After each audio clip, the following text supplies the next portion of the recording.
Estamos en el domingo 18 del mes de mayo, correspondiente al quinto domingo de Pascua, siguiendo con el Evangelio de San Juan y sobre todo también con los Hechos de los Apóstoles, que nos coloca en un contexto especial según la intención de San Lucas.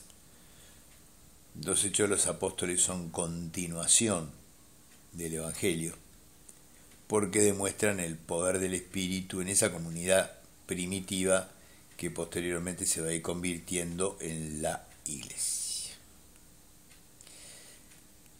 Vamos a hacer primero el comentario del Evangelio, después el comentario de los Hechos de los Apóstoles. ¿Qué sucede con el Evangelio? Estamos con San Juan, capítulo 14.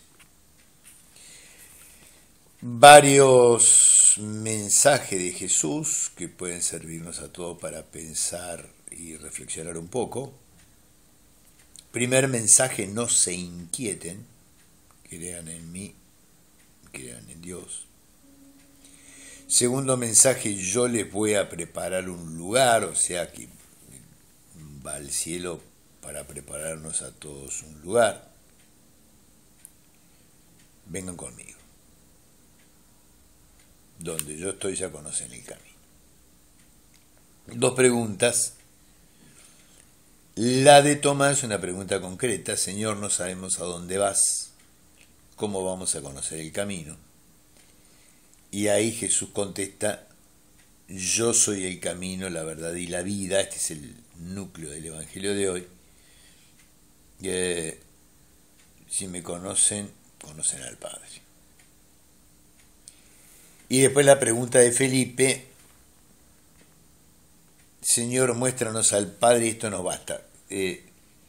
La pregunta de Felipe también nos coloca en una perspectiva especial. Solamente Jesús es aquel que es capaz de llamar a Elí, a Yahvé, a Dios. Los judíos lo llamaban Yahvé, Dios. Sabían que era Padre, pero solamente Jesús es capaz de llamar Padre al Padre y hacernos sentirnos hijos a nosotros. O sea que el Padre de Jesús, en cierto modo, es una novedad. Es una novedad la relación existencial de Jesús con el Padre, y que también nos abre el camino a nosotros. Por eso es que es la novedad que se le aparece a Felipe: Señor, muéstranos al Padre y esto nos basta. Aquí el Padre de Jesús no es el Padre que conoce Felipe.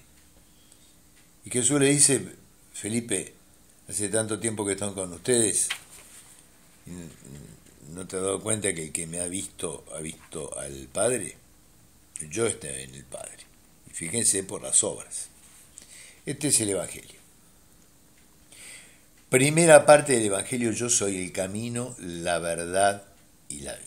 El camino es también tiene una referencia evangélica importante. Vamos a recordar rápidamente la semilla que cae al borde del camino, no puede crecer. Los ciegos que están al borde del camino. Y después también caminos más positivos: el camino que recorre María para ver a Santa Isabel, el camino de la cruz. Son todas símbolos, imágenes que quieren decir de muchas cosas. En este caso, que Jesús es el camino quiere decir que Jesús es la manera de vivir. Los primeros creyentes llamaban a la vida cristiana, la llamaban el camino. No se llamaban cristianos, eso apareció después. Era el camino. ¿El camino en qué consistía?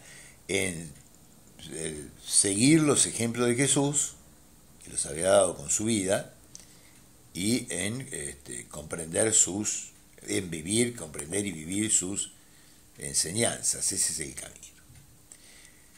El segundo punto que pone Jesús acá es que es la verdad.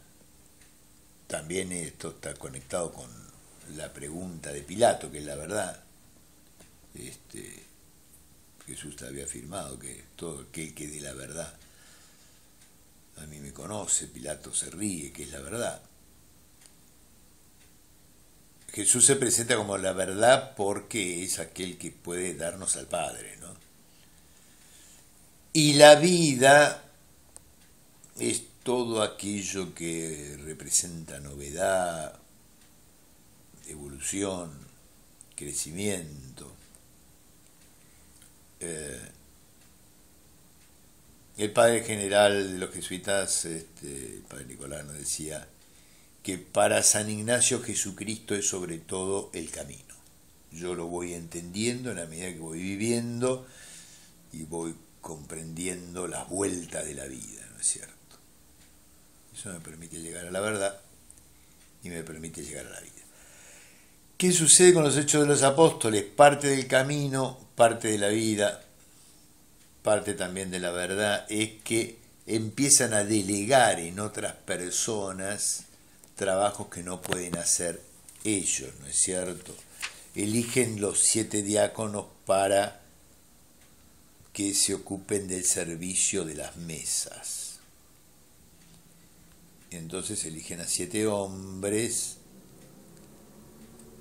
y el comentario del padre Rivas es interesante. Si lo leo, dice,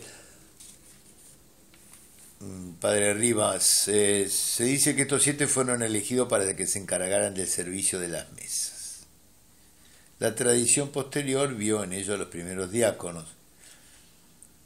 Acá en este relato no se les da el nombre de diáconos. Y en los relatos que siguen nunca parece que se ocuparan de las mesas, sino de la obra evangelizadora, y teniendo una parte importante en la apertura del Evangelio a los paganos. O sea, acá arriba lo que está queriendo decir es, muchachos, miren, parece que estos chicos no son los primeros diáconos. Porque diácono en general se llamaba el que servía las mesas y esto la mesa no la sirve.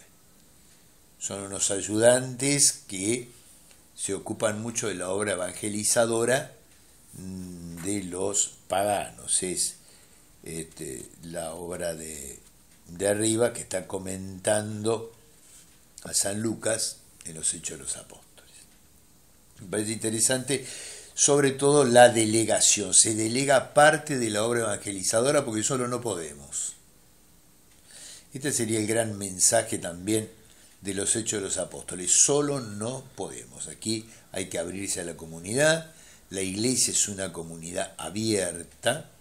La vez pasada también en uno de los grupos vimos que la iglesia es un poco el redil donde están las ovejas y donde está el pastor. Pero el Evangelio es claro que Jesús dice, tengo otras ovejas que no son de este redil. O sea que el reino de Dios es mucho más amplio que la iglesia. La iglesia es la parte organizada, creyente, pero hay mucho creyente que está fuera de la iglesia, que no tiene ni idea, pero que sí es un buen amigo de Dios, sí es un buen hijo de Dios, y va a entrar a formar parte del núcleo de los creyentes. Bueno, 2 comentarios sobre estas lecturas que nos pueden dejar pensando, y ahora recibimos la bendición pascual. Que la bendición de Dios Todopoderoso, del Padre, del Hijo y del Espíritu Santo, descienda sobre todos nosotros, familiares, amigos, cercanos, y nos permitan vivir la alegría pascual. Demos gracias a Dios.